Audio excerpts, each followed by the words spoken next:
Guys, are you ready for... Hold on. Are you ready for an absolute shocker? This is from the New York Times. A bitter election, accusations of fraud, and now second thoughts. The caption reads, a close look at Bolivian election data suggests an initial analysis by the Organization of American States that raised questions of vote rigging and helped force out a president was flawed. Wow, who could have seen that coming? Hold on a second. You're telling me that an institution from the Cold War that is based in Washington, D.C. and receives most of its funding from Washington, D.C. falsely claimed that a socialist, anti-imperialist, and Bolivia's first indigenous president rigged the elections? No conflict of interest, right? Whatsoever. Why would the OAS lie? Why would they do that? Why would they try to take out an anti-imperialist? Crazy, bro. America doesn't do anything bad.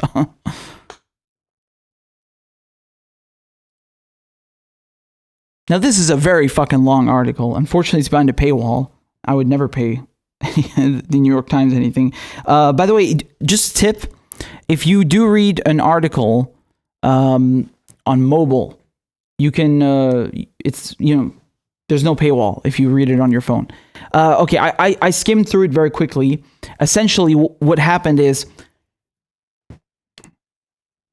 the way that they calculated this sudden spike, because what happened is the night when they were having the votes, all of a sudden there was a spike in votes for Morales, and they were like, oh, that's suspicious and everything. And it turns out it was a miscalculation. So the method that they used to calculate the votes was flawed. It was bullshit. Nonetheless, Morales is gone, right? So they said, oh, you're an illegitimate president. You were rigging the elections. And then you saw the videos. We covered this. I covered this months ago. How many leftists covered this? Leftists. They trashed his house. And then they went and burnt the house of, they would go to all the people in the government, governors and mayors, and they would also trash and burn their houses too. The guy had to run away, he had to flee. And the military basically made him step down. They say that, oh, Morales resigned. No, he didn't resign. The military were like, you better resign or we're going to fuck your shit up. We're going to kill you. Or, throw you in jail for like a century, whatever they do. So they forced him out. It's a coup. And to this day, there's no president, there's no government, there's nothing. You have some woman, I forget her name. She declared herself like the interim president or something. But there's no president. They didn't have any elections since. It was a coup. It's a coup. And it's not the first time they do this. The CIA, okay, the United States, Washington, D.C., and their little, puppet organizations like the OAS. This is normal. The OAS was founded in 1948. They've been doing this shit for decades. Okay, they claim to be all these unbiased, transparent monitors of elections, and no, it's just an arm of Washington's intelligence services. So they just did a coup and got rid of the guy. That's it, man. Latin America, I mean, there isn't a single goddamn country in Latin America that has been left in peace. Every single country in Latin America and Central America has been plagued by this fucking scourge of imperialism and the CIA trying to topple and install puppet governments that, suit their right-wing agenda. It's a fucking disaster. Do you understand now why it's so important to be anti-imperialist? Do you understand now why it's so important? You can't just consider this a side issue. It's not a fucking side issue. The money that should be going to build hospitals for you, the money that should be going to education, the money that should be going to better your infrastructure and better your lives is going to topple governments abroad and fucking kill people. Whether it's in Latin America or it's in the Middle East, you should be concerned. Foreign policy, imperialism is not a fucking back burner issue. This is the number one issue. You know why? Because the American empire always comes first. Even now, you have 40 million people unemployed. You have a fucking pandemic.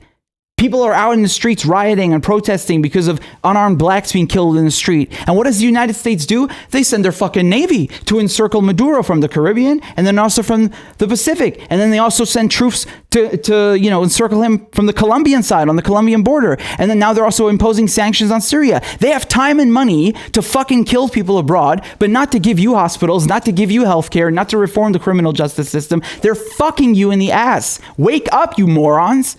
What the fuck is it going to take? What the fuck is it going to take? You need to wake up. You can't put foreign policy on the side. It's not on the side. Okay? It's not a side issue. It's the main fucking issue. And you should be concerned. You can't just say like, oh, well, we're the best and American exceptionalism and we're going to police the world. And then you act like, oh, my vote is just, it's my vote. It's my thing. It's my decision. No. The people you are voting for kill people abroad. So be fucking careful who you vote for. Pay attention who the fuck you're voting for. And especially if you have a fucking platform and you're telling people that Joe Biden maybe isn't so bad. Are you fucking nuts? Are you smoking crack, you dumb motherfucker? Maybe Joe Biden isn't so bad to your fucking white ass because you haven't been subjected to the consequences of the criminal justice system and the fucking corrupt police and the crime bill that Joe Biden wrote. Maybe you haven't been subjected to the fucking drone strikes in Syria and Afghanistan, you stupid, privileged white motherfucker.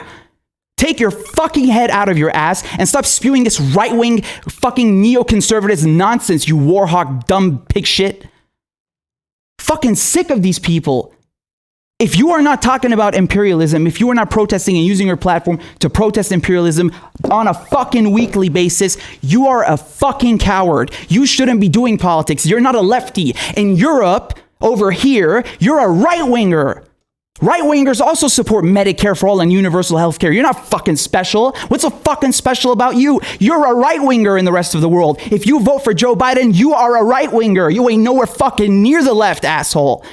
You ain't nowhere fucking near the left. Progressive. Go stick it up your fucking ass, you dingus. Fucking sick of these people, man. You need someone to teach you a fucking lesson. Fucking cowards. They never talk about Palestine. They never talk about what Israel is doing to the Palestinians. They never talk about Syria. They never talk about Morales and Latin America and Maduro and the sanctions and how people are suffering. Never. They only talk about the shit that is easy. Oh, I'm not going to be criticized too much. You fucking coward. You softy piece of shit. You call yourself a fucking journalist in media. You ain't commentating on shit, you pussy. You fucking pussy. Yeah, you want to support Black Lives Matter now because it's popular, right? Where the fuck were you before?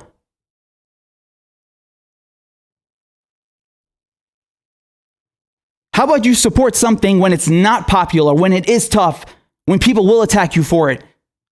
Have some self-respect. You fucking clowns.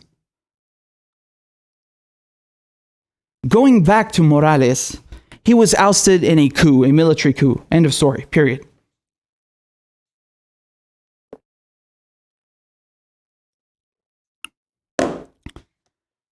Listen to me.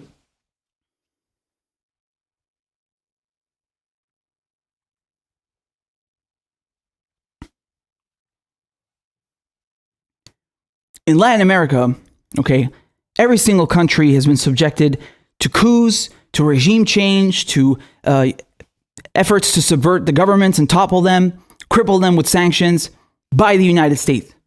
You can't ignore this issue. It's unacceptable. Unacceptable. And in what happened in Bolivia with Morales is, he's the first indigenous president in Bolivia. And there was a referendum whether they should have term limits for the presidency. And the result of the referendum was yes, meaning that Morales could technically not run again. What was it, his second or third? I can't remember. And so he took it to the Supreme Court, right? The Supreme Court overruled it. The Supreme Court said, no term limits. Go and run. You can run. You're allowed to run. But of course, the opposition, which is being propped up by the CIA and by the intelligence services, the arms of the United States, didn't care. They start regurgitating this nonsense in the mainstream media that, oh my God, he's a dictator and he's abusing the power of the presidency to run again and he's violating this and oh my God, he faked the election. All of it is fucking bogus. They can't stand it. They can't fucking stand seeing another country being independent. When a country tells America, go and fuck yourself, I don't want nothing to do with you, I want to protect my people, I want to grow my economy, they can't handle it because they want their multinationals to come and exploit the country and plunder its resources. They want to put their military bases in that country so they can exert more dominance and power and influence over the region. That's imperialism. That's your fucking tax dollars going to kill people. Wake the fuck up.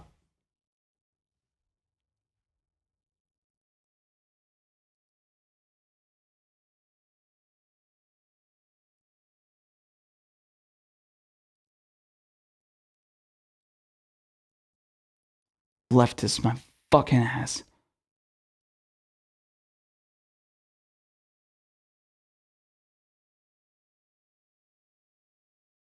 So,